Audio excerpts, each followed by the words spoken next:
Assalamualaikum warahmatullahi wabarakatuh. Yang terhormat Dr. Haji Hajah Hilda Aini Sipa MAG dan teman-temanku sekalian. Saya di sini akan menjelaskan tentang etika bermedia.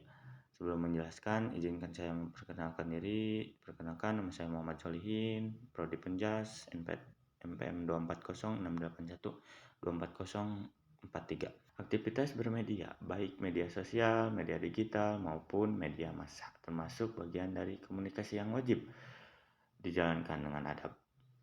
Etika bermedia bertujuan menjaga diri, menjaga hubungan sosial, dan memastikan informasi yang tersebar tidak menimbulkan mudarat. Ada beberapa poin. Yang pertama, menyampaikan informasi yang benar atau tabayun. Sebelum menyebarkan informasi, seorang muslim wajib memeriksa kebenaran agar tidak ikut menyebarkan hoaks atau fitnah. Menurut Al-Quran, wahai orang-orang yang beriman, jika datang kepadamu orang fasik membawa suatu berita, maka periksalah. Quran Surat Al-Hujurat ayat 6. Menurut hadis, cukuplah seorang disebut pendusta ketika ia menceritakan setiap yang ia dengar. Hadis riwayat Muslim. Yang kedua, menjaga ucapan dan tidak menyakiti orang lain. Komentar, postingan, dan pesan di media harus menghindari gibah, caci maki, ejekan, atau penghinaan. Menurut Al-Quran, janganlah sebagian kamu mengunjing sebagian yang lain. Quran Surat Al-Hujurat ayat 12. Menurut hadis, Nabi SAW bersabda, seorang muslim adalah orang yang kaum muslimin selamat dari lisan dan tangannya. Hadis riwayat Bukhari dan Muslim. Selanjutnya yang ketiga, menjaga privasi dan tidak mengintai kekurangan orang lain. Mengambil foto, menyebarkan informasi pribadi, atau membongkar aib orang lain melanggar etika bermedia. Menurut Al-Quran, dan janganlah kamu mencari-cari kesalahan orang lain. Quran Surat Al-Hujurat ayat 12. Menurut hadis, Rasulullah SAW bersabda, barang siapa menutupi aib seorang muslim, Allah akan menutupi aibnya di dunia dan akhirat. Hadis riwayat Muslim. Yang selanjutnya yang keempat, menggunakan media untuk kebaikan. Media harus menjadi sarana amar ma'ruf nahi munkar, edukasi, dan menyebar informasi positif.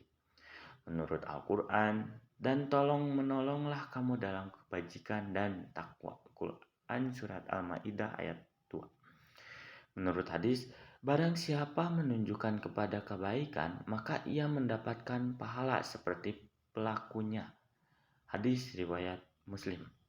Yang selanjutnya yang kelima, menjaga adab visual, tidak menyebarkan konten yang tidak pantas.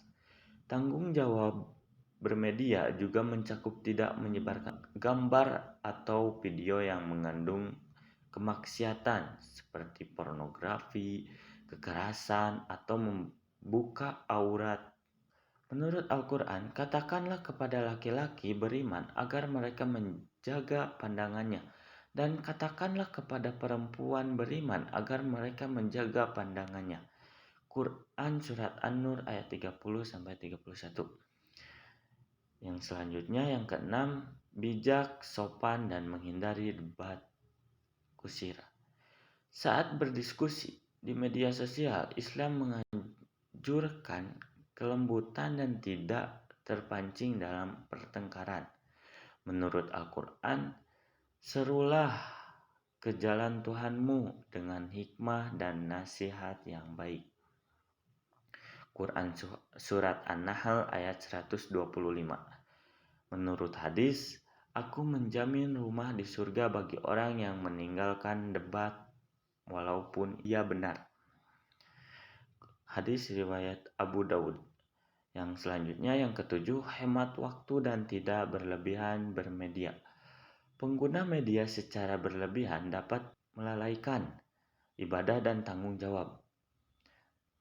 Menurut Al-Quran, Demi masa, sesungguhnya manusia berada dalam kerugian. Quran Surat Al-Isra ayat 1-2. Menurut hadis, ada 2 nikmat yang banyak manusia tertipu, kesehatan dan waktu luang. Hadis riwayat Bukhari. Selanjutnya kesimpulan, etika bermedia dalam Islam bertumpu pada nilai-nilai kejujuran, kehati-hatian, sopan santun, menjaga kehormatan orang lain, dan menjadikan media sebagai sarana kebaikan. Sebagai bentuk aktivitas digital harus mencerminkan akhlak seorang muslim. Sekian dari saya, mohon maaf bila ada kesalahan. Wassalamualaikum warahmatullahi wabarakatuh.